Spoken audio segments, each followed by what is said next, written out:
ఆంధ్ర తెలంగాణలో తక్కువ ఫీజులతో high quality results ఇస్తున్న ఏకైక సంస్థ తిరుమల్ ఐఏఎస్ ఇన్స్టిట్యూట్. రోజు గవర్నర్ గారి ప్రసంగంలో బడ్జెట్ సంబంధించిన ప్రసంగంలో గవర్నర్ గారు ప్రసంగిస్తున్నప్పుడు గత ప్రభుత్వంలో ఉన్న నాయకులు వారి సభ్యులు చాలా హుందాగా గవర్నర్ గారు ప్రభుత్వం తరపున ఆయన సందేశాన్ని తీసుకెళ్తున్నప్పుడు వారు చేసింది ఏమాత్రం సబబుగా లేదు.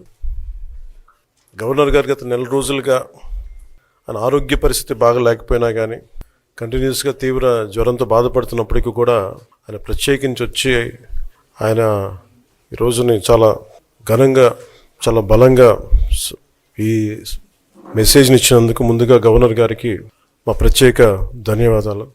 గవర్నర్ గారి ప్రసంగంలో వైసీపీ అగ్రనాయకత్వం కానీ సీనియర్ నాయకులు కానీ వారి ఎమ్మెల్సీ సభ్యులు కానీ గవర్నర్ గారి ప్రసంగం పత్రులు చించేయడం కానీ లేదంటే వారు ప్రత్యేకించి డిమాండ్ మాకు ప్రతిపక్ష హోదా ఇవ్వాలి అనేది చాలా బలంగా మాట్లాడుతూ వచ్చారు.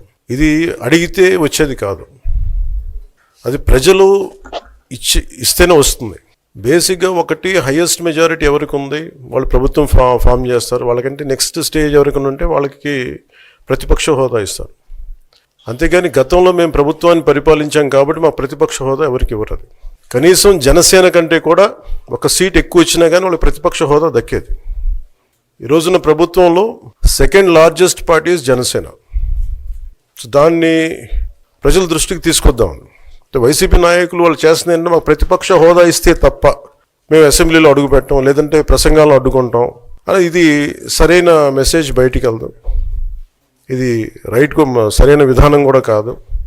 ఇది ప్రజలందరికీ తెలియజేయాలనుకున్నాం. ఇది ప్రతిపక్ష హోదా ఏ పరిస్థితిలో వస్తుందంటే మీకు రూలింగ్ పార్టీ కంటే కూడా అత్యధికంగా ఇంకొక సీట్లు వాళ్ళకంటే మీరు వస్తే దాని తర్వాత స్థానం మీకు వస్తే ఖచ్చితంగా ప్రతిపక్ష హోదా వాళ్ళకే ఉంటుంది. 21 సీట్లు ఉన్న జనసేన 11 సీట్లు ఉన్న వైసీపీకి ప్రతిపక్ష హోదా ఎలా వస్తుంది? మేము వస్తే తప్ప మేము అసెంబ్లీకి రాము, ఇలా గవర్నర్ ప్రసంగాలను అడ్డుకుంటాం అనేది ఇది సరైనది కాదు. ఇది ప్రజలందరికీ కూడా తెలియచేస్తున్నాం ఈ సందర్భంలో. అందుకని ఇది భవిష్యత్తులో కూడా మేము కోరుకునేది వైసీపీ నాయకుల్ని, మీకు ప్రతిపక్ష హోదా ఇవ్వకపోయినా ప్రజలు మీకు 11 సీట్లు ఇచ్చారు, దాన్ని గౌరవించి మీరు అసెంబ్లీకి రండి. మీ స్థాయికి తగ్గట్టుగా మీకు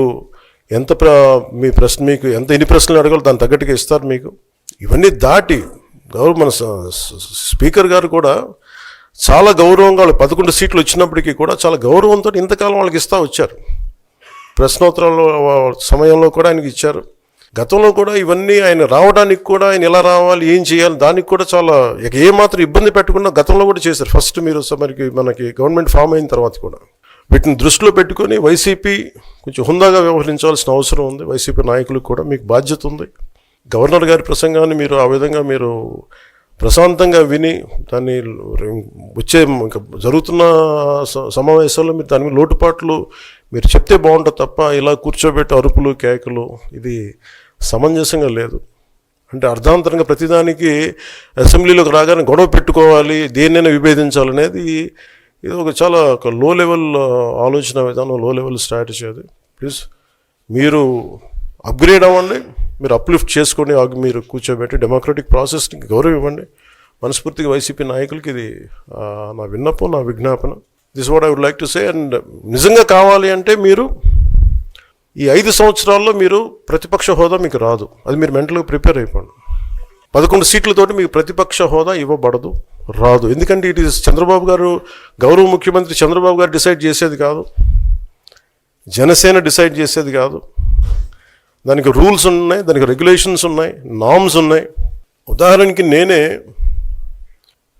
మన కేంద్ర ప్రభుత్వం ఫార్మేషన్కి మేము వెళ్ళినప్పుడు పార్లమెంటరీ లీడర్ని మనం కూర్చున్నప్పుడు ఎన్డీఏ పక్ష నాయకుడు ఎన్నుకోవాలనుకున్నప్పుడు నేను నాయకుల స్థాయిలో నేను కూర్చున్నాను.